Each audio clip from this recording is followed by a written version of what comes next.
네, 여러분 반갑습니다. 제가 공무원 인재개발이라든가 거기 신임 사무관들 교육 과정에 갔을 때 느꼈던 그 열정 이런 것들을 봤는데 오늘도 약간 그런 게 느껴집니다. 네, 여러분 반갑습니다.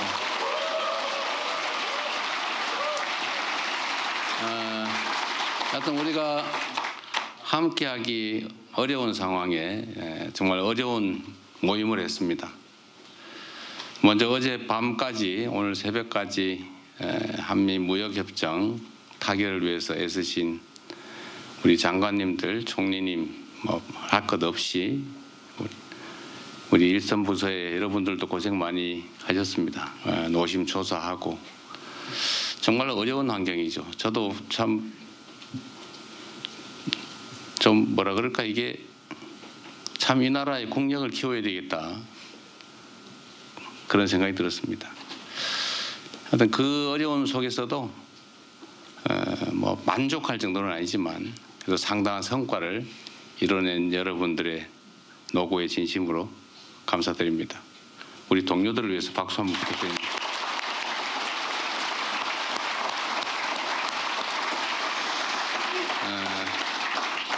제가 사실은 여러분들을 이렇게 따로따로 보면 좋은데 도저히 시간상 불가능해서 드리고 싶은 말씀이 있어서 한번 모이자고 했습니다. 너무 뭐 뻔한 얘기라서 여러분들 잘 아실 테고 또 이 자리에까지 오시기에는 어쨌든 많은 성과도 내고 평가도 잘 받은 결과가 아니겠습니까?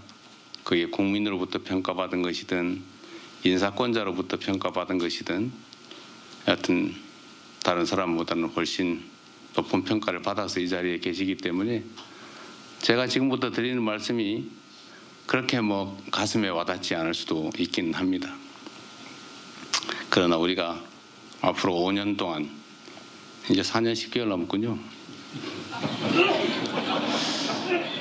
이게 요즘은 일주일 단위로 시간이 가는 것 같아요.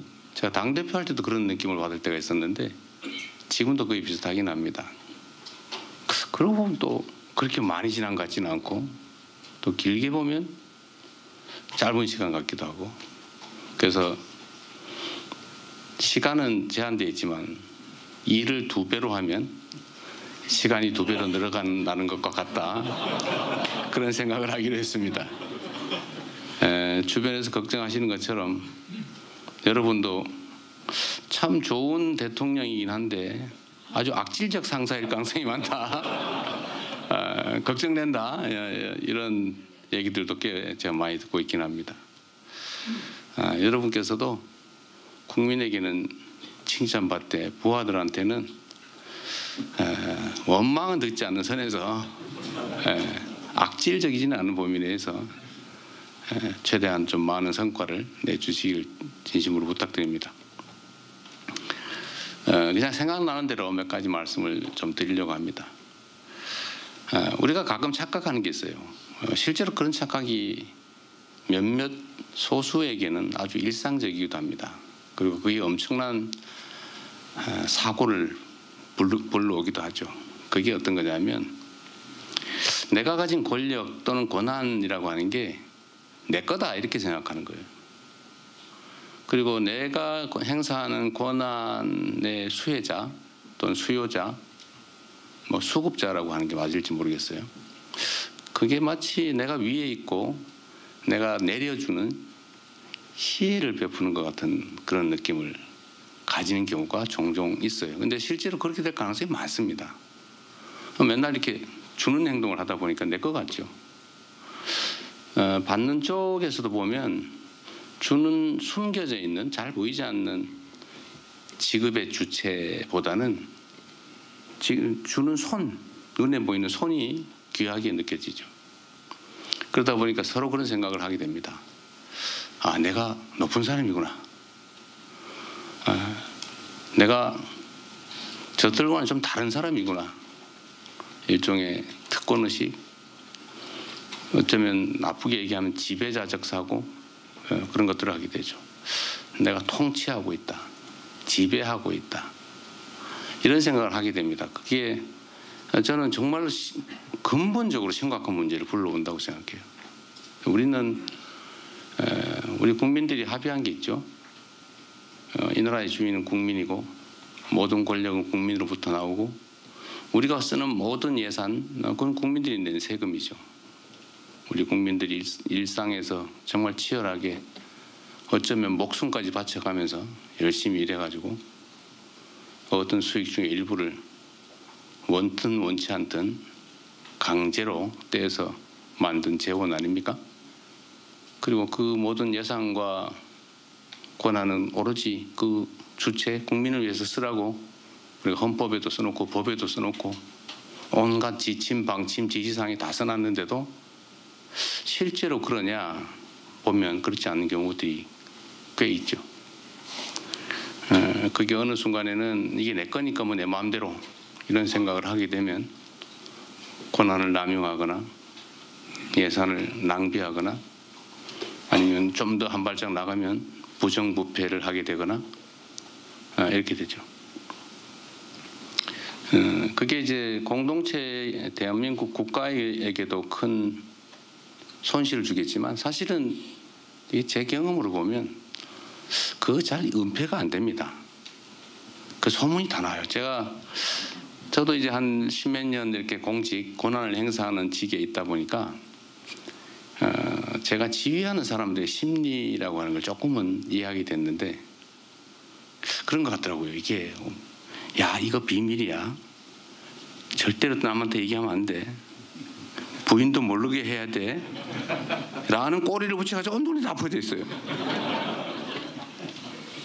제가 어디서 인사를 해보니까 공직자들이 어쩌면 그렇게 몰래 모여서 했을 텐데 그걸 어떻게 그렇게 잘합니까? 제가 성남시장이 됐을 때 제가 이제 거기는 이제 과장이 꽤 높은 자리니까 사무관 국장들이 모아서 첫 상견례를 했는데 거의 대부분이 제 눈을 못 맞춰요. 저는 이 공무원들 모아가지고 이제 열심히 뭘 해봐야지 이런 생각했더니 전부 다 이러고 있어요. 눈을 못 맞춰요. 이렇게 하면 눈 피해요. 그리고 몰래 사표 들고 오고 막 그러더라고요. 그래서 나중에 알게 됐는데 물론 그전에도 소문이 있었지만 승진하는데 일종의 공정 가격을 매겨가지고 몇 급은 3천, 몇 급은 5천, 몇 급은 8천 이렇게 정해놓고 그 금액 이상을 가장 안전한 루트로 가장 빨리 지급하는 사람이 승진했다고 그래요. 근데 이거를 정말 극도로 보안을 유지하면서 했을 거 아닙니까? 다 감옥 가니까. 근데 그걸 공무원들이 다 알고 있더라고요. 그래서 상당수가 이제 그런데 이제 영향권 안에 있다 보니까 제가 그걸 이제 자기들도 아니까 사람은 자기가 아는 만큼 상대도 안다고 생각하잖아요. 자기가 모르는 상대도 모를 거라고 생각하기도 하지만 자기들도 다 알고 다 아니까 나도 알고 있을 거다라고 생각을 하니까 불안한 거죠. 이 사람들 일을 시켜보니까 일을 하는 습관이 몸에 안 배가지고 딴 생각만 하는 게 눈에 띄어요. 근데 공직자들 여러분도 공직자들이잖아요. 사실 공직자들의 특히 직업 공무원들의 최고 목표는 물론 폼 잡자 이런 것도 있겠지만 승진 아닙니까? 승진하는. 그리고 승진 전 단계 소위 영전 좋은 자리로 가는 거. 저는 공무원들에 대해서 우리 일반 사회에서 해바라기다, 영혼이 없다 이렇게 얘기하는 거에 대해서 저는 그걸 비난적으로 얘기하는 거에서 동의하지 않습니다.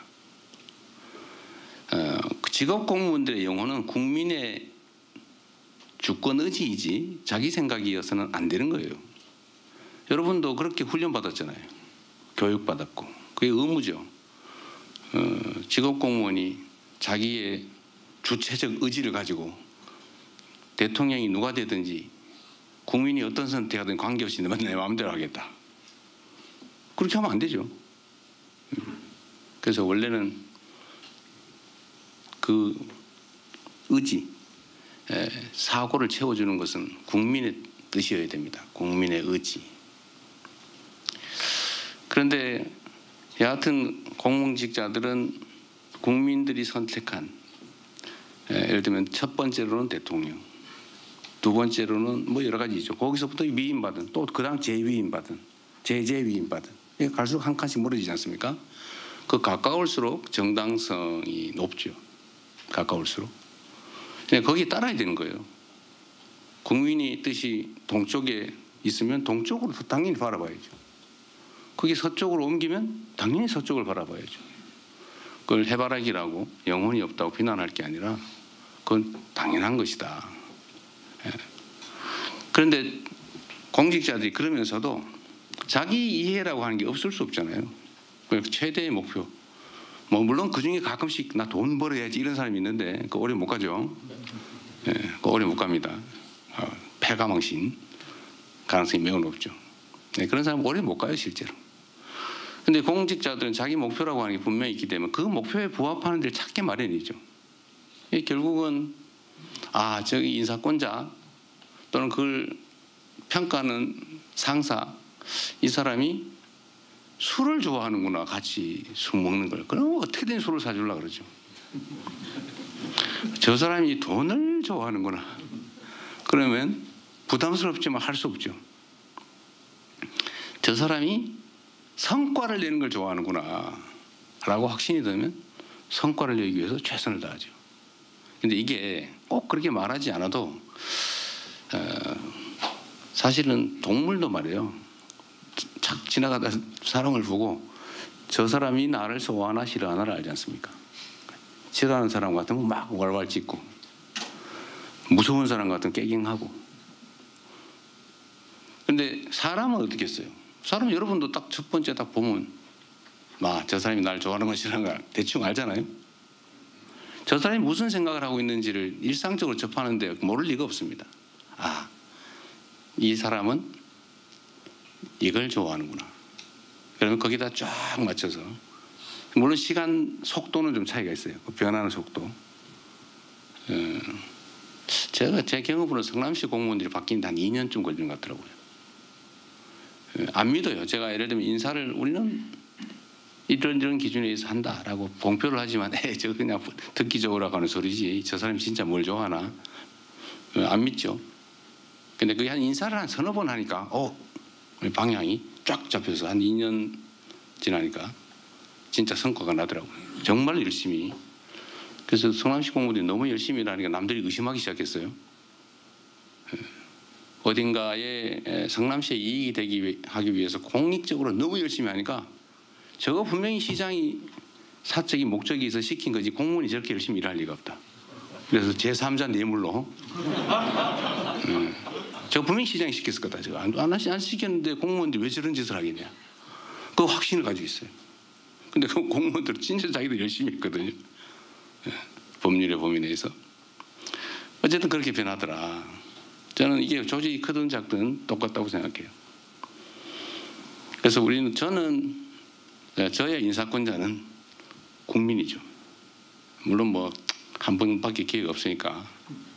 그러나 그 후에 평가도 또 있지 않습니까? 저는 공직을 하면서 제가 바라는 건 다 그런 거죠. 제가 이 공적 활동을 마치고 야인으로 돌아갔을 때 보통 지나가는 공직자를 보면 뒤에서 수근수근 이러면서 흉보죠. 그런데 그게 아니고 보면 막 온 동네 사람들이 반가워서 함께 세월을 보낼 수 있다면 그것처럼 행복한 일이 어디 있겠어요. 저는 이제 제 목표는 그게요. 근데 그런 단계로 갈 수 있냐 없냐 이제 제가 이제 하기 나름이겠죠. 그래서 공직 사회도 하여튼 공무원들이 본질적으로 바라는 걸 잘 만들어 제시해야 되는데 저는 여러분들한테도 그 말씀을 꼭 드리고 싶습니다. 여러분도 부하들한테 여러분이 가지고 있는 생각을 잘 정리해서 보여주시면 굳이 세게 하지 않아도 잘 따를 겁니다. 그래서 제가 부탁드리고 싶은 거는 여러분들이 공직을 아주 오래 대체적으로 오래 하시니까 모르겠지만 우리는 특히 선출직은 시간이 짧잖아요. 인생도 짧은데 임기는 더 짧고, 그리고 거기서 안에서 뭔가 성과를 내서 인정받고 싶은, 정치인들은 인정 욕구가 사실 제일 커요. 물론 권력욕도 있지만 권력욕의 본질은 인정 욕구일 겁니다. 그래서 인정받고 싶은 거, 여러분 승진하는 거, 더 나은 위치를 차지하는 거, 이럴 걸 텐데, 저는 결과로 그걸 증명하고 싶습니다. 실적으로. 그래서 제가, 여러분도 이제 인사에 관심이 많을 수 있기 때문에 제가 그 인사에 관한 얘기를 잠깐 드리면, 저는 대체적으로 한 3가지 정도가 중요하다. 방향, 자세, 이런 거죠. 마인드, 기본적인 마인드. 공직자란 뭐냐? 공직자는 국민을 위한 봉사자라고 헌법에 써놨죠. 너무 당연한 얘기이기도 한데 너무 당연하니까 잊어버리죠. 공직을 왜 하냐? 저는 방향과 자세가 정말로 중요하다고 생각합니다. 제일 중요한 거는. 보통 우리가 이제 자질, 성실함, 능력, 이런 걸 얘기하잖아요. 근데 저는 이 중에서 방향성, 자질, 자색이 제일 중요하다고 생각합니다. 뭐 예를 들면 그런 거죠. 아무리 기능이 뛰어나면, 역량이 뛰어나면 뭐 하겠어요? 반대 방향으로 뛰면 소용이 없죠. 그래서 해야 될 일 방향에 맞춰서 잘 가는 거, 이 방향이 제일 중요하다. 충직함이죠. 국가와 국민에 대한 충직함, 우리 본래 직무에 대한 충직함, 이런 게 저는 제일 중요하다고 생각합니다. 마음의 자세. 이건 그리 어렵지 않죠. 그러나 꼭 쉬운 것만도 아닙니다. 사욕, 무욕, 이거 많을 수밖에 없거든요. 사람인데. 어쨌든 그런 거 하나. 두 번째는 성실함이죠. 진지하게, 성실하게 할 수 있는 최선을 다하는 거. 근데 뭐 역량은 뛰어난데 열심히 안 하면 뭐 하겠어요? 또 엉뚱한데 그 역량을 쓰면 오히려 나라의 해가 되겠죠. 하여튼 그래서 성실함이 중요하다. 3번째가 기능적 역량이죠. 테크닉. 근데 이 3가지를 다 갖추면 거의 완벽한 공직자라고 할 수 있겠습니다. 그래서 저는 그런 사람을 찾기 위해서 참 많이 노력하죠. 여러분도 부하들 인사를 하실 때 잘 찾아주시기 바랍니다. 이 3가지를 잘 갖춰서 지휘를 잘하면 세상이 많이 바뀔 것 같아요. 제가 선거 때 이런 얘기를 자주 했는데 저는 실제로 그렇게 생각합니다. 똑같은 조선인데 선조 때는 백성들 수백만 명이 죽음에 내몰렸고, 정조는 똑같은 조선인데 동아시아 최대의 부흥을 이끌어냈다. 조건은 별로 변한 거 없어요. 저는 그 중에 예를 들면 정조가 한 일 중에 여러 가지가 있지만, 예를 들면 노비도 실력이 있으면 쓴다. 부정부패를 없앤다. 내가 최종 책임자이기 때문에 나도 열심히 공부한다. 죽을 때까지 공부한다. 끊임없이 연구하고 좋은 사람 찾기 위해 노력하고 신상필벌 제대로 하고. 문제는 이 관리가 잘 안 되잖아요. 한양도성에 이렇게 있으면 저기 전남 강진 사또가 뭔 짓을 하는지 알기가 어렵잖아요. 그래서 이 사또가 그야말로 사또 짓을 하지 않습니까? 근데 이걸 이 사람이 확실하게 막는 방법을 개발한 거예요. 네. 징을 하나 들고 다니면서 억울한 백성은 와서 징을 쳐라. 어떤 백성이 진짜 와서 징을 치는 날, 그 고을 사또가 징을 치는 날이죠. 경을 치는 날이지. 이걸 들려서 1년에 한 번씩 한 열흘 화성까지 왔다 갔다 하니까 뭐 징을 친 사람이 몇 명이나 되는지 잘 모르겠지만 그 존재 자체만 가지고 전국의 관리 아전들이 무서워서 어디 타막질을 할 수 있겠습니까? 무서워서. 경계 효과가 확실하죠. 저는 그래서 그 조선 시대, 정조 시대 정말 어려운 상황이지만 조선의 부흥을 만들어냈다 생각합니다. 저는 공직자 한 명 한 명이 똑같다고 생각해요.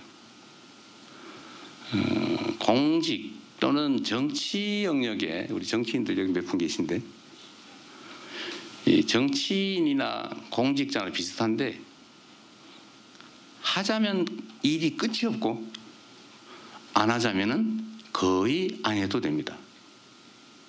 그게 공직이거든요.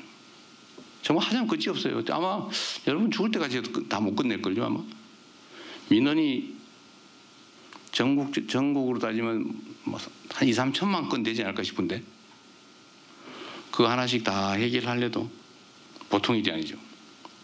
끝이 없어요. 거의 무한하죠. 그런데 안 하자고 하면 너무 많기 때문에 안 하나 비슷하다고 생각되죠. 평균적으로 따지면. 안 해도 별로 표시가 안 나요.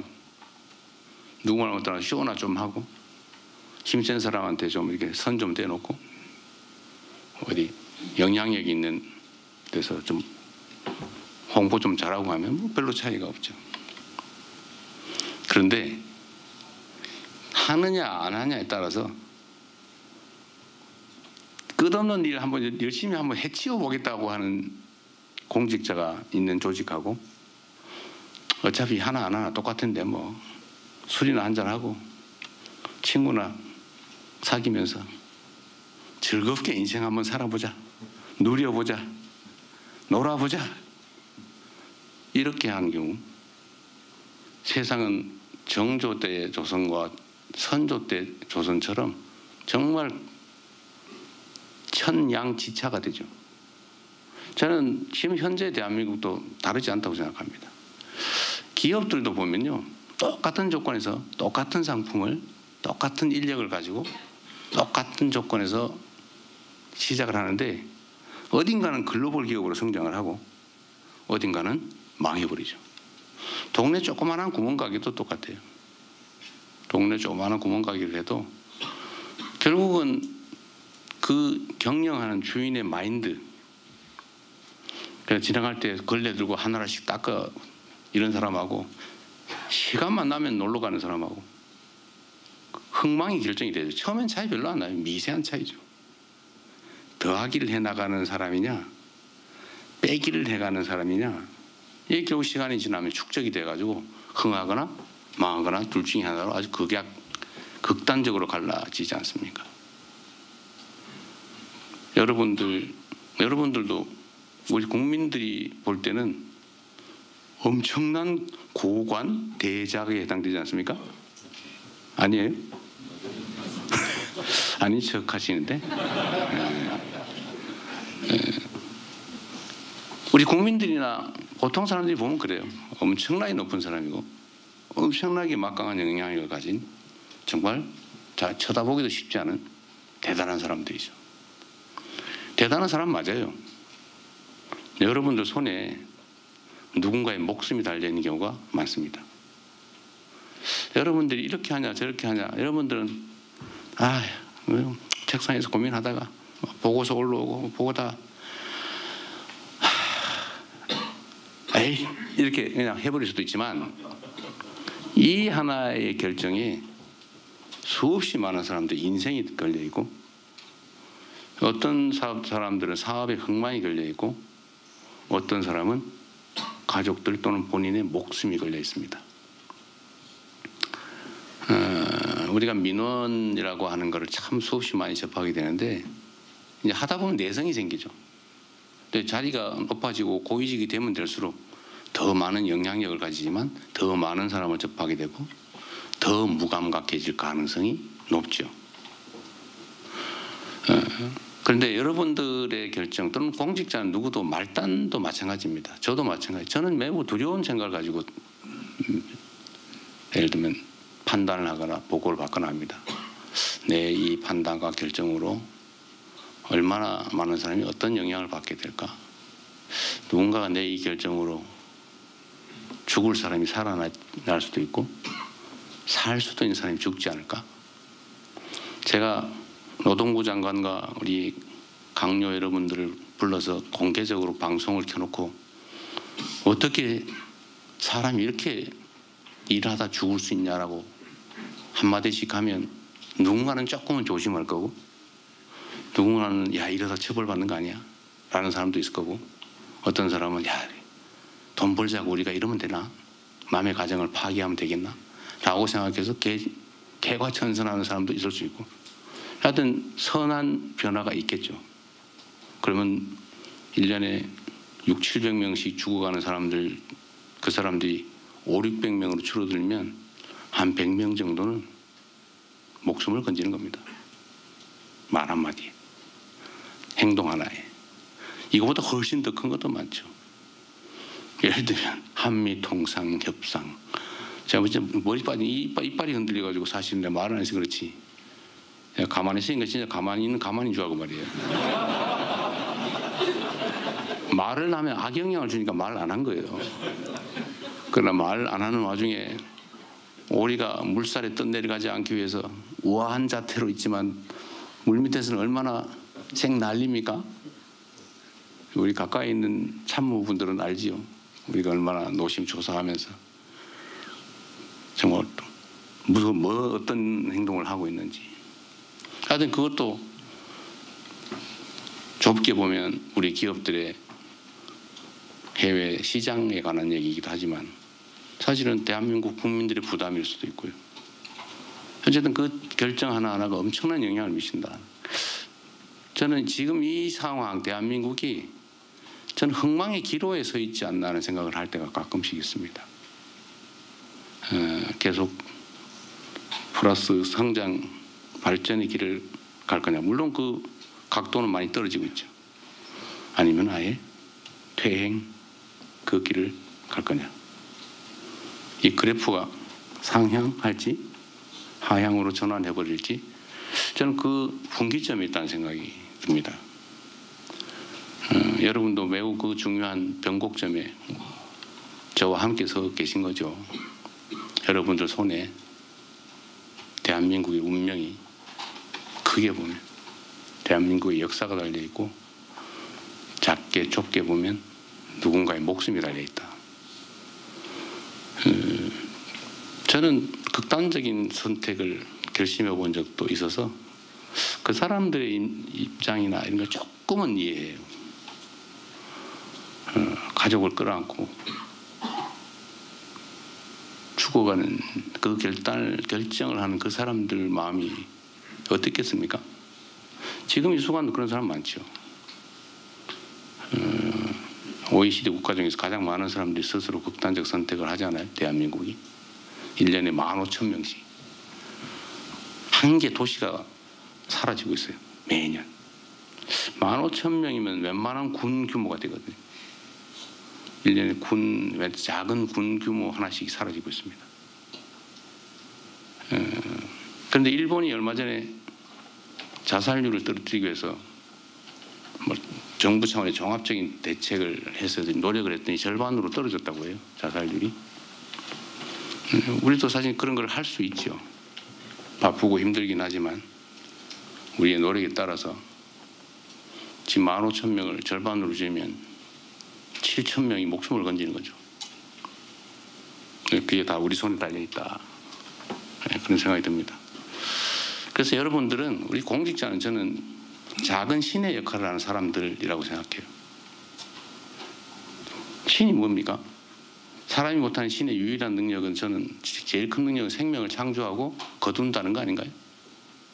그 여러분들 하기에 따라서 누군가가 죽을 사람이 살 수도 있습니다. 그러니까 여러분은 신의 능력을 손에 쥔 위대한 존재들인 거죠. 부담 좀 오십니까? 그런 부담도 좀 가지고 또 한편으로 좋은 쪽으로 생각하면 우리가 그렇게 보람 있는 일을 할 수 있는 거죠. 우리 손에 쥐어진 소위 권한, 권력. 이거 뻔한 얘기인데 우리 행정고시, 되게 행정고시 하신 분들일 텐데 행정고시 시험을 보려면 법학, 개론 이런 것도 공부를 해야 되는데 거기에 그런 거 나오죠. 권한, 권력, 권리 어떻게 구별하냐. 다 객관식 문제 나오니 다 알고 계시죠? 세 개 다 힘이에요. 힘, 권. 그런데 목표가 다르죠. 권리, 이익, 내 이익을 챙길 힘, 권리. 권한. 힘은 힘인데 한계가 있는 힘. 우리가 가진 공적 힘을 말하죠. 권력. 내 의사를 타인에게 강제시킬 힘. 약간 정치적 의미로 사용되죠. 우리는 그런 걸 가진 사람들이에요. 계급에 따라서, 직책에 따라서 약간 차이가 있긴 하지만 여하튼 공직자의 공통된 특성은 국민으로부터 위임받은 권력 또는 권한을 크게 또는 작게 나눠 가지고 있다는 겁니다. 여러분들은 대한민국의 사실은 이 대한민국 국가 공동체를 끌어가는 수뇌, 머리의 뇌, 핵심에 해당됩니다. 여러분들 학에 따라서 전혀 다른 세상이 펼쳐질 수 있다. 그런 생각을 해주시기 바랍니다. 너무 살벌한가요? 이 뻔한 소리인데 원래 다 자주 듣고 보던 얘기죠. 한 번만 더 상기해보자 그런 뜻입니다. 조금 더 현실적인 얘기를 이제 좀 해봐야 될 텐데 어쨌든 여러분은 저와 싫든 좋든 5년 동안 아닐 수도 있어요.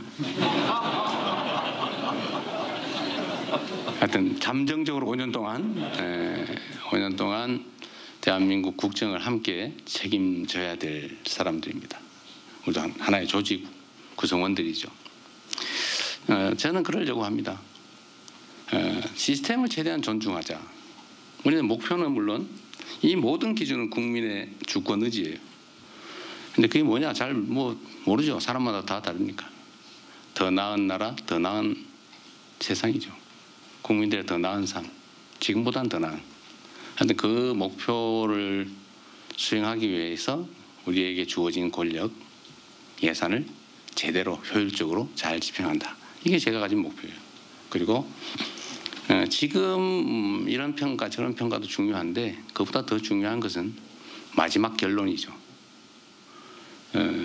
이재명 재임 기간 동안에 내 삶이 또는 세상이 더 나은 방향으로 바뀌었냐. 결과적 성과. 지금의 평가는 그렇게 중요하지 않아요. 진짜 중요한 건 퇴임하는 그 순간 세상이 어떻게 변해 있을까. 말씀드린 것처럼 저는 여러분 학에 따라서 세상은 좋아질 수도 나쁠 수도 있다고 생각합니다. 그리고 저는 제가 비록 국민에게 선택받은 국민에게 위임받은 대통령이라고 하지만 제가 할 수 있는 일은 거의 없어요. 다 여러분 또는 여러분들이 다시 또 위임한 공직자들, 공무원들을 통해서 할 수밖에 없습니다. 여러분들은 몸통이고 실체죠. 저는 머리 좋게 말하면 아니면 사고와 가치 같은 허상에 가까운 거죠. 실체는 여러분들이에요. 공직자들, 일선의 공무원들. 여러분들이 잘해야 됩니다. 여러분들을 어떻게 하면 잘하게 할까? 핵심은 공정한 인사겠죠. 물론 잘 안 믿어요. 믿기 어려워요. 제가 해보니 그렇더라고요. 진짜로. 누가 저 사람이 나보다 훨씬 나아. 저 사람이 나를 제치고 승진하는 게 맞아 라고 인정하는 경우가 쉽지 않습니다. 다 사람들은 자기 중심적이거든요. 똑같은 것도 보기 따라 다르잖아요. 똑같은 동전도 어떤 사람은 일자라 그러고 이 사람 맨날 이렇게만 봐 동전 볼 때. 어떤 사람은 동그랗다고 해요. 이 사람 맨날 이렇게만 봐 동전. 다 보기 따라 다르죠. 그리고 승진 배수 4배수 7배수 해놓으면 거의 비슷비슷해요. 그 안에서 최대로 골라봐야 나머지 3사람 또는 6사람은 저거 뭔가 저거 장난치고 있었네. 누가 정동영 의장이 압력 넣은 거 아닐까? 혹시 저 어디 고향 사람이라고 아는 사람이라서 그런 거 아닐까? 이런 의심이 들 수밖에 없죠. 그러나 그것도 이제 시간이 지나고 축적이 되면 그렇게 선택할 수도 있겠네. 아주 잘한 선택이야. 이건 잘 안 돼요. 내가 그냥 참고 견딜만 한 정도의 그냥 최소한의 합리성을 갖춘 선택을 했다고 인정해 줄만 하네. 내 참을만 하네. 라고 하면 무지하게 잘한 거죠. 그래서 어쨌든 저는 최대한 이건 뭐 작은 인사도 좀 비슷하게 하긴 했는데 근데 그 후에 뭐 다른 이제 인사도 있겠죠. 그긴 철저하게 아까 말씀드린 대로 마인드가 어떠하냐, 정말 성실하게 일하는가, 기능적 역량을 갖췄나. 물론 그 안에 청렴하게 하는, 예를 들어 부패한 건 절대 안 돼요. 그건 실격이야, 실격. 부패 이거 안 돼요. 권력 남용 이거 안 되죠. 그건 보면 다 알아요. 제가 이 인사를 하면서 제 나름대로 발굴한 기법이 하나 있는데 이걸 이 사람한테 물어보면 이렇다 그러고 저 사람한테 물어보면 저렇다 그러고 공적 보고서는 솔직히 잘 못 믿겠고 근데 역시 최적의 방법은 동료들한테 물어보는 거예요. 그 동료들한테 물어보고 개인적으로 물어보면 또 안 돼 이게. 이 사람은 묘해서 어떤 지위를 부여하면 책임감이 생겨나요. 자리가 사람 만든다고 하지 않습니까? 그래서 저는 이제 투표 이런 걸 되게 좋아하는 사람인데 집단 지성을 하려면 예를 들면 건축직 5급을 승진을 시켜야 된다. 승진 대상자 목록이 저기 있잖아요, 그죠? 그럼 1부터 한 뭐 10까지인데 뭐 3명을 승진시켜야 된다. 이러면 승진 대상자가 아닌 이제 같은 직급 직리할 사람이 쫙 있지 않습니까?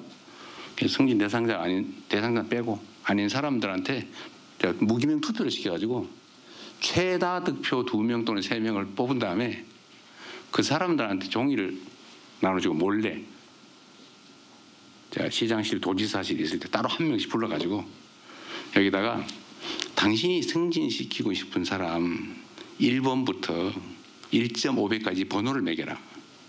1, 2, 3, 4, 5. 그리고 이 중에 절대로 하면 안 된다고 생각되는 사람이 있으면 거꾸로 1, 2, 3, 4, 5 마음대로 매겨라. 이렇게 했더니 제가 놀라운 걸 발견했어요. 거의 차이가 없어요. 거의. 자기들이 다 아는 거예요. 그리고 이게 나 혼자만 하는 게 아니고 다른 동료 2명 또는 3명이 평가를 할 텐데 내가 불공정하게 이걸 표시를 하면 찍힐 수가 있잖아요. 아, 이놈이. 그런데 그런 사람이 가끔 있더라고. 도저히 납득할 수 없는 순서를 매기는 그것도 권력이라고. 그것도 권한이라고. 그래서 그 다음에 제가 이렇게 해버렸죠, 그 사람은. 근데 그런 생각 때문에 이렇게 공적 권한을 부여하면 검증되는 공적 권한을 부여하면 정말 공적 권한을 공정하게 행사하려고 노력하더라고요. 그래서 거의 순서가 틀리지 않더라고요. 그래서 제가 관심 있는 분들은 알 수 있는데 제가 시장 도지사 할 때 승진 가지고 요거도 먹은 기억은 별로 없어요. 약간의 불만.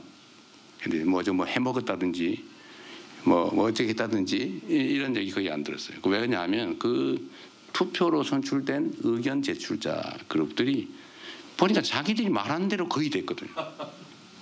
사실 거의 차이가 없는 거예요. 그래서 우리 이제 중앙정부 인사에도 이런 걸 한번 도입해 볼까 생각 중입니다. 옆에 있는 사람한테 잘하세요. 옆 사람한테 잘해야 됩니다. 우리 장관님들도 한번 고민 한번 해보세요. 그래서 인사는 최대한 공정하게 하고 제가 신상필벌을 좀 과하게 할 생각입니다. 물론 벌을 부당하게 하면 안 되고 상은 좀 과하게 할 생각이에요. 제가 명목을 만들어내가지고 상을 많이 주려고 노력했어요. 뭐 상 주는데 큰 돈은 안 들거든. 그거 인색할 필요가 없죠. 칭찬은 최대한 많이. 칭찬은 고래도 춤추게 한다. 더군다나 사람인데. 그래서 작은 포상이지만 최대한 종이라도 하나 이쁘게 만들어서 또는 약간의 포상금 또는 포상들을 해서 그리고 특히 제일 중요한 인사죠, 그죠? 아까 얘기한 대로 대개 제가 보니까 고위 공무원들이 되면 거의 기본적 자질은 아주 뛰어나요. 보니까 거의 성실하면서 결판이 나는 것 같아요.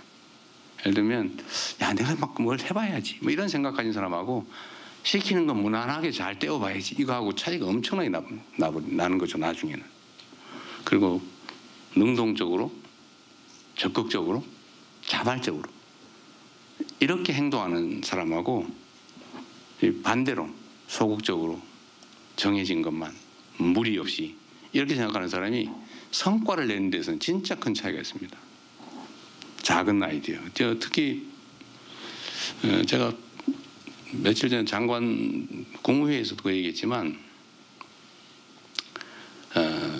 이게 여러분 고위 공무원이 되면 제일 뛰어난 사람이 맞아요. 제일 많이 알아요. 그런데 옛날 거를 아는 거예요. 최신 트렌드를 몰라. 가장 최근의 일을 가장 많이 아는 사람은 말단이에요. 근데 이게 지금 조화가 잘 안 되면 이 소위 관료제의 폐해가 발생하는 거죠. 꼰대 되는 거죠. 꼰대. 분명히 제일 많이 아는 사람 맞아요. 제일 유능한 거 맞아요. 경험도 많으니까. 근데 문제는 그게 다 과거라는 거죠. 지금 현재 또는 예측해야 될 미래에 관한 지식, 현실 이런 거는 고위로 올라갈수록 잘 몰라요. 그래서 저는 이런 함정에 안 빠지려고 남들 들으면 안 되는데 제가 댓글 열심히 읽어봅니다. 거기 아이디어 반짝반짝이는 거 많아요. 그리고 제가 전화기를 지금 수십 년째 같은 걸 쓰고 있는데 제가 대통령이 되면서 바꾸까 그러다가 아직은 안 바꾸고 있어요. 그래서 이런저런 메시지가 많이 오죠. 그래서 제가 웬만하면 다 읽어봐요. 그 아마 이 국무위원님들이 새벽에 제가 문자 보내는 거예요. 드디어 이제 시작이구나 싶죠. 자, 이 텔레그램방을 그저께인가 며칠 전에 만들었는데 지금은 그럼 유도 아닙니다. 생각나면 왜냐하면 저는 제 손에 일을 남겨두지 않아요. 쌓이면 잊어버리거나 문제가 되기 때문에 무조건 처리해서 보자마자 보내버립니다. 다른 데다 맡기죠. 그래서 제가 우리 노동부 장관한테 보니 국무위원 방에도 올리고 그랬는데 하여튼 제가 이 감각, 젊은 감각, 현장 감각을 잃어버리지 않기 위해서 정말 시간을 많이 쓰는 편입니다. 그래서 여러분도 부하 공무원들하고 대화를 좀 많이 하세요. 브레인스토밍 같은 것도 가끔 하십시오. 도움되는 거 많아요. 그리고 앞으로는 그렇게 신선한 현장성 있는 또 미래지향적인 아이디어 이런 것들을 만들어내지 못하면 옛날 사람 돼버립니다.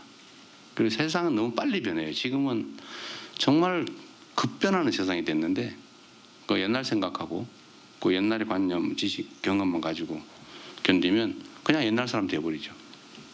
그래서 거기서 벗어나셔서 또 젊게 사면 좋잖아요. 되게 다 환갑 다 돼가는 거죠. 젊게 사시는 방법이기도 합니다.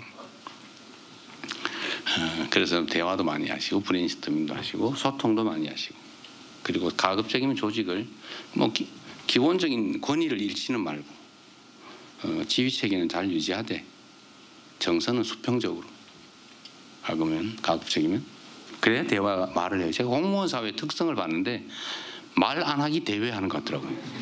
누가 더 말을 안 하나. 이게 경직돼 가지고 근데 이것도 바꾸는 게 좋죠. 그래서 어쨌든 원래로 되돌아가면 실적과 성과로 결국은 평가할 수밖에 없었다. 나머지는 거의 비슷합니다. 그러니까 말씀드렸던 대로 기본적인 방향이 엉망이다. 그런 사람이 살아남았겠어요? 그건 쉽게 구분돼요.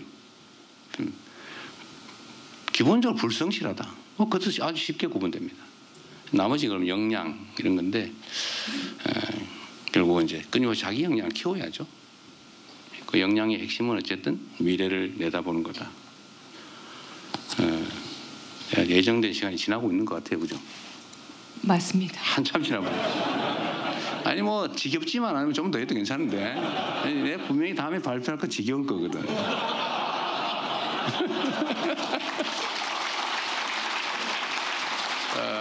다음 발표자는 지겹지 않게 좀 해주고 내가 얘기해야 되는데 혹시 빼먹은 게 있나 잠깐만 보도록 하겠습니다.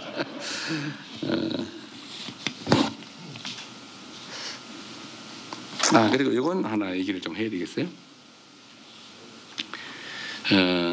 하여튼 지금까지 말씀드렸던 것들의 일부이긴 한데 좀 강조해서 드리고 싶은 말씀이 그런 겁니다.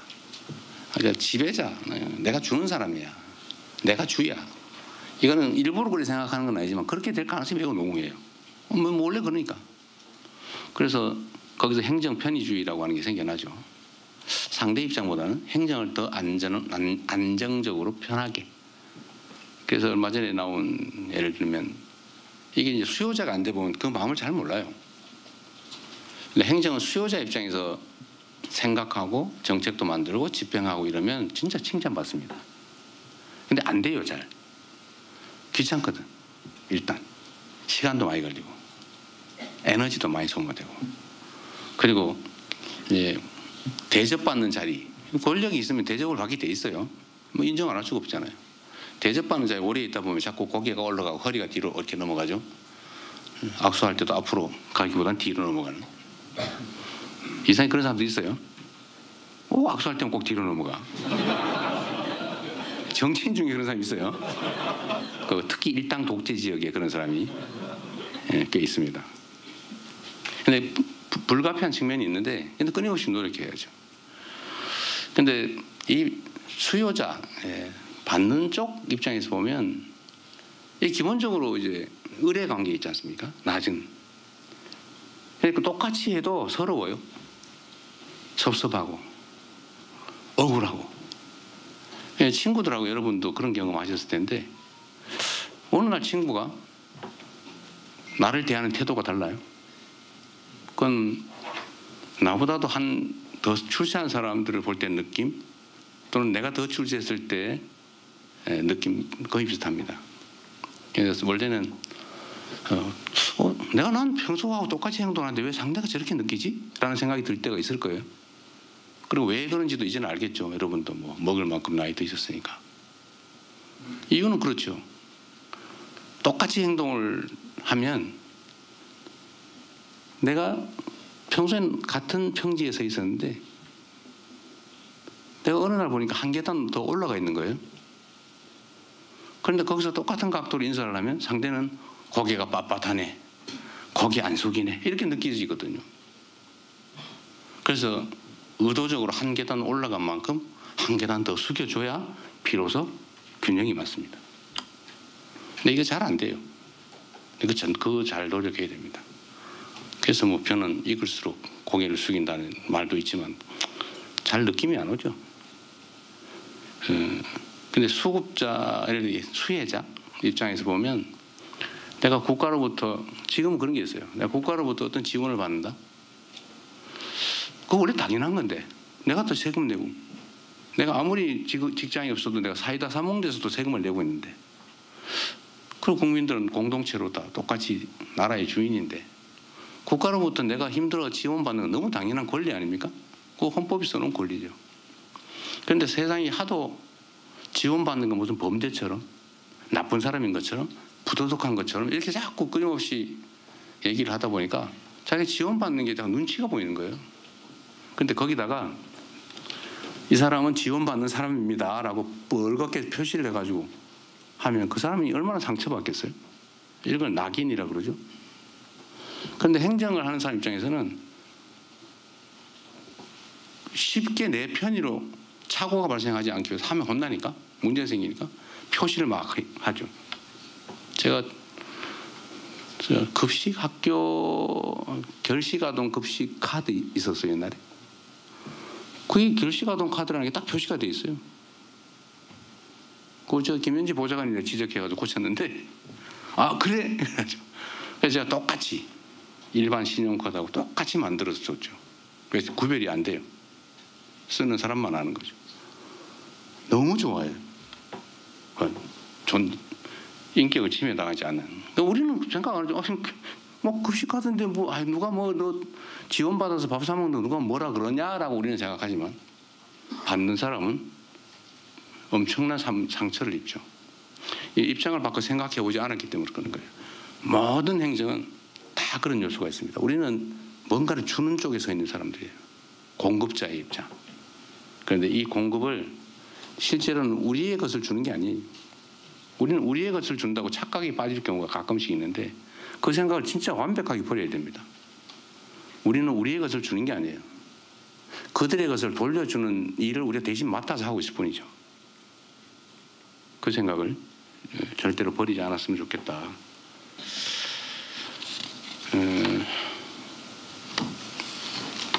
그리고 거의 다 끝나갑니다. 일종의 강의라기보다는 지시 사항에 가깝기 때문에 좀 견뎌주시기 바랍니다.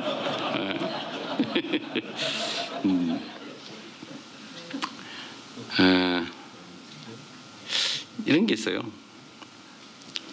아까 말씀드린 것처럼 그 공직자들이 어떻게 하느냐, 뭐 조선시대 왕이라고 하는 걸로 표현되기도 하지만 이 공직자가 하기에 따라서 세상이 정말 흥하기도 하고 망하기도 하는데, 그런 이 공직자들이 나라가 흥할 수 있고 국민들이 더 나은 삶을 누릴 수 있도록 똑같은 조건에서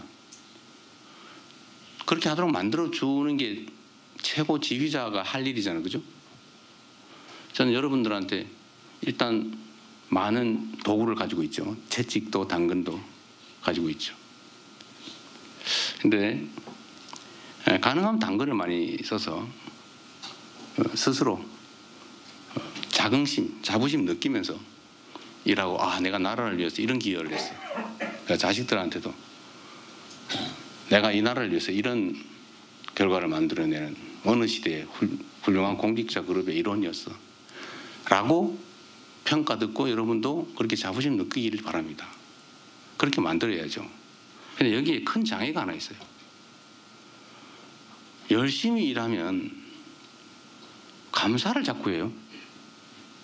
일 안 하면 감사당할 일이 없어요. 안전하게 가야죠.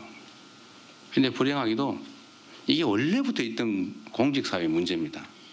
복지부도 뭐 월급 주고 때 되면 웬만하면 승진하고 모두가 다 그러고 있으니까 일종의 뭐 카르텔이라고 그럴까, 적당히 하기.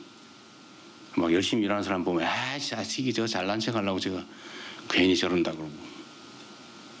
근데 이걸 고치기 위해서 온갖 가지 우리가 연구를 해냈잖아요. 적극 행정 면책 뭐 이런 얘기도 해가면서 열심히 잘하려다 그런 건 책임을 묻지 않는다. 그게 조금씩 자리를 잡았어요. 그런데 이게 지금은 완전히 깨져버렸습니다. 열심히 하면 바보가 아니고 미친 사람 취급받게 됐어요. 좀 미쳤나 지금. 나중에 수사받으면 어떡하려고. 나중에 감사받으면 어떡하려고. 지금 공직사회가 그렇게 돼버렸죠. 열심히 안 해도 되는 일을 하는 건 바보를 넘어서서 미친 사람 취급당하기 시작했습니다. 공직자들이 할 일은 정말 산처럼 많아서 하자면 끝이 없고 안 하자면 뭐 안 해도 문제가 없는 그런 아주 특수한 직역인데, 열심히 하면 세상이 정말 혁명적으로 바뀐단 말이에요. 그럼 그렇게 하게 만들어줘야죠. 근데 이거를 100명 중에 열심히 하는 100명 중에 혹시 한 명이 나쁜 의도를 가지고 악용하지 않았을까? 그 한 명을 잡는다고 100명을 때려놨으니 누가 그 일을 하겠습니까? 그래서 이 적극 행정 면책 제도나 이런 것들이 다 이제 무용지물이 됐어요. 아무도 안 믿어요. 지금 그 얘기해도 네가 권력을 잃은 다음에 그 다음은 어떻게 책임질 건데? 지금 이렇게 얘기하면 할 말이 없잖아요. 물론 이거의 제일 큰 책임은 정치에 상실이 있습니다. 정치가 사라졌죠. 전쟁만 하죠. 서로 죽이려고 그러고 제거해버리려고 하고, 진짜로 바뀌면 편이 쫙 깔려가지고 잘해도 적, 못해도 내 편, 이렇게 돼버리는 거예요. 잘하면 잘했다 그러고 못하면 못했다 그러고, 잘하면 기회를 더 주고 못하면 책임을 묻고. 이게 정상적인 민주주의 시스템인데, 이제는 이게 누군가 의도에 의해서 만들었든 아니면 어쩌다 보니 이렇게 됐든 간에 지금은 편이 너무 많아졌습니다. 편이 너무 강력해요. 근데 그 속에 있는 정치적 중립을 해서 국민만을 위해서 일해야 될 공무원들조차도 나는 책임지기 싫어서 나 정치와 정권이 바뀌거나 이래서 내가 나중에 책임질 일을 내가 왜 하냐. 안전하게 살자. 이게 트렌드가 돼버렸지 않습니까? 이걸 고쳐야 되겠다. 어떻게든지. 쉽지 않겠죠. 일단 정치를 정상화하는 건데 이건 뭐 여러분들하고 내가 할 얘기는 아닌 것 같고. 공직사회의 행정을 정상화하는 제일 결정적인 것은 저는 일단은 두 가지라고 봐요. 정상적 행정에 형사사법의 잣대를 들이대면 안 된다. 뭐 돈을 받아 먹었다든지 뭐 권력을 폭력적으로 남용을 해가지고 질서를 어지럽혔다든지 뭐 이러면 혹시 모르겠는데 뭐 툭하면 직권남용이래. 내가 이 부하한테 지시를 하는 게 이게 혹시 직권남용인가? 나중에 문제될 수 있는가? 여러분 걱정되시죠? 아닌 척 하시는 거예요? 뭐 일을 안 하시는 분들이거나 그건 아닐 것 같고 너무 심각하죠. 요즘은 기록과 녹음이 상식이 됐죠. 증거를 남긴다. 난 시켜서 했다라고 언젠가 변명해야 될지도 모르니까 시켰다는 증거를 남기죠. 공문으로 하는 게 아니고 뭐 전화로 하면 녹음해놓고 아니면 비망록, 요새 비망록 쓰는 게 유행이라는데 아닌 척 지금 표정을 자칫 내가 반응을 보이면 내가 한 사람 되니까 지금 표정 관리하느라고 어려우시죠? 네. 이게 이렇게 뭔 행정을 하겠어요. 그래서 이 직권남용의 남용을 막기 위한 장치를 만들도록 하겠습니다. 이럴 때 박수도 한번 하세요.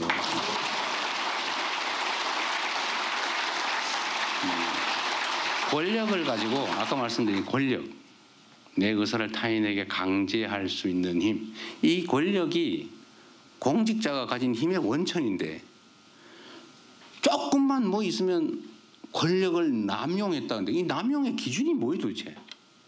그냥 내가 느낄 때 부하가 안 하고 싶었는데 했어 라고 하면 남용이요. 나는 흔쾌히 하고 싶은데 시켜서 했습니다. 무죄예요. 이게 말이 됩니까 이게? 그 지휘를 어떻게 합니까? 불안해서. 그래서 이 직권남용죄의 남용을 막기 위한 제도적 장치 또는 관행을 반드시 내야 되겠습니다. 네, 두 번째는 이런 거예요. 제가 한번 미리 얘기한 건데 정책감사 있지 않습니까? 이게 원래 좋은 뜻으로 시작했는데 악용되기 시작했잖아요. 악용. 정책을 결정을 했어요.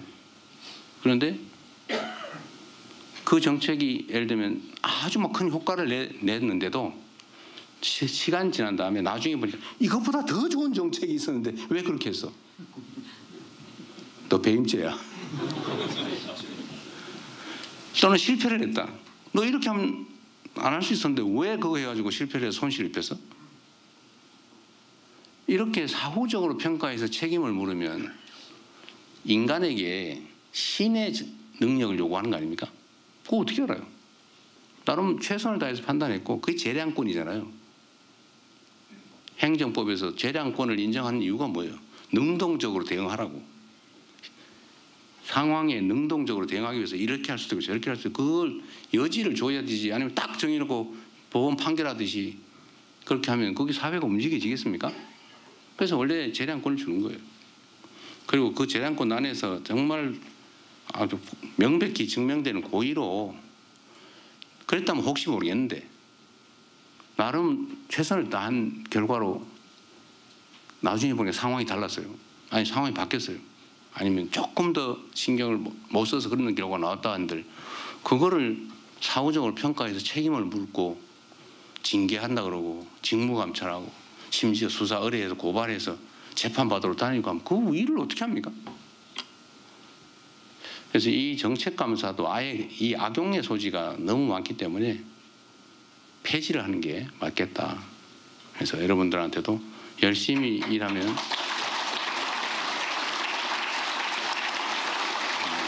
이거 억지로 친 거죠? 아까 안 쳤다 눈치 보이니까 이번에 이건 박수 치라는 뜻이구나. 사인을. 훌륭한 아까 박수 먼저 쳐주신 분 누구신지 모르겠는데 훌륭하십니다. 어쨌든 이렇게 공직자들이 복지부동하지 않고 정말 국민을 위해서 최선을 다해 일할 수 있는 그런 환경을 만들도록 제가 노력할 겁니다. 그 환경 속에서 열심히 해주시고요. 그리고 마지막으로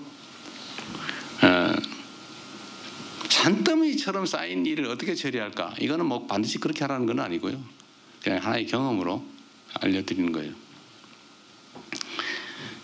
보통 일이 막 선후 경중을 우리가 판단하잖아요. 원래 공직 사회는 그런 거죠. 뭐든지 언제나 판단의 기준은 선후 경중이죠.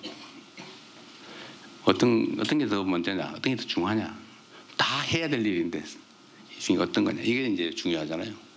그래서 저는 무겁고 어렵고 이런 것들에 대한 판단 때문에 다른 일들을 미루는 걸 잘 안 하는 편이에요. 제가 여러분들한테 그걸 권장하고 싶어요. 쉽고 간단한 일부터 빨리 해치운다. 원래 공직자 책상에는 막 수북이 산더미처럼 일이 쌓여있죠. 그리고 스트레스 덩어리죠. 그만 보면 막 머리가 지끈지끈 아프죠. 근데 그 중에는 굵은 큰 일도 있고 굵은 큰 일인데 급하지 않은 것도 있고, 아니 큰 일인데 급한 건 당연히 그부터 해야죠. 근데 그게 아니면 간단한 쉬운 일부터 얼른 처리를 해놓는 게 성과를 내는 데는 좋더라고요. 그래서 아까 제가 성과 말씀을 드렸는데 이 성과를 어떻게 내나, 한 방은 없다는 게 제 원래 행정 철학입니다. 머리가 이걸 막 기획을 해가지고 한 방에 엄청난 막 각광을 받는 일을 해내야지, 저 그런 생각하지 않아요. 그런 거 없어요. 그런 게 있으면 다른 사람이 했겠지 나한테 남겨놨겠습니까? 다 했지요. 그래서 그런 건 없다. 그러면 성과를 어떻게 내느냐? 쉽고 작은 일을 많이 빨리 하는 거죠. 그래서 저는 쉽고 간단한 일부터 빨리빨리 해치우고, 가능하면 내 책상에는 일을 남겨놓지 않는다. 그래서 제가 국회의원 할 때도 시장 도지사 할 때도 제 책상은 깨끗합니다. 없어요. 제가 할 수 있는 일을 최대한 빨리 하고 맡겨요. 그리고 가끔 물어보면 되죠. 어떻게 됐어요? 내 스트레스를 떼넘긴 측면도 없진 않지만 정말로 고민해야 될 것 같으면 고민을 하라고 넘기는 거죠. 고민을 하라고. 떼넘기라는 뜻은 아니고 당연히 그렇게 알아들으시겠지만 쉽고 간단한 일부터 좀 해주면 좋겠고요. 쉽고 간단한 일은 중요하지 않은 일이냐? 그렇지 않습니다. 이게 수백만, 예를 들어 5,200만이 관계된 일도 있죠. 예를 들면 뭐 많죠. 뭐 국방, 안보, 뭐 통상, 외교 뭐 이런 거 있겠죠. 그러나 그것도 사람들 개개인을 보면 똑같은 일이고, 개별적인 민원, 여러분들이 받게 되는 수없이 많은 민원들, 이걸 그 사람들 입장에서는 목숨이 달린 일이에요. 그 사람들한테는 대외 대미 통상 문제나 내가 내는 어디 앞에 허가를 받냐 못 받냐 하는 문제나 다를 바가 없어요. 다만 이해관계자가 숫자의 크기 차이인데 그 한 명도 중요합니다. 그리고 여러분들이 맞닥뜨리는 민원들은 대개 최소 수백, 수천, 수만, 수십만, 수백만에 관한 것들이죠. 그런 게 널려 있습니다. 그래서 그거를 아주 단순한 간단한 일이라고 생각해도 그거는 그 사람들 상대의 입장에서는 목숨이 걸린 일, 자기 사업에 엉망이 걸린 일, 그런 일들이기 때문에 그 자체도 매우 큰 의미가 있습니다. 도저히 못하겠다 싶으면 인력을 늘려달라고 하시면 인력을 늘려드리도록 하겠습니다.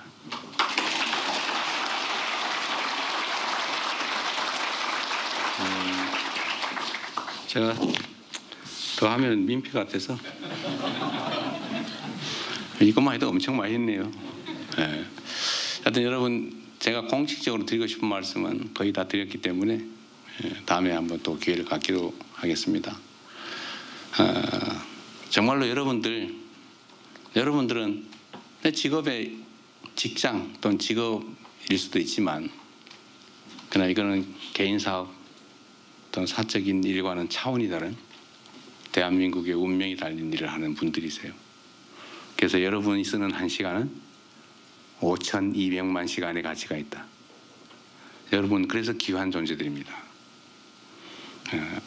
여러분 스스로를 귀하게 소중한 존재로 여기시고 국민들이 기대하는 만큼 국민들이 맡긴 만큼 책임을 다해 주시기를 진심으로 당부드립니다. 고맙습니다. 귀중한 말씀해 주신 대통령님께 다시 한번 뜨거운 박수 부탁드립니다.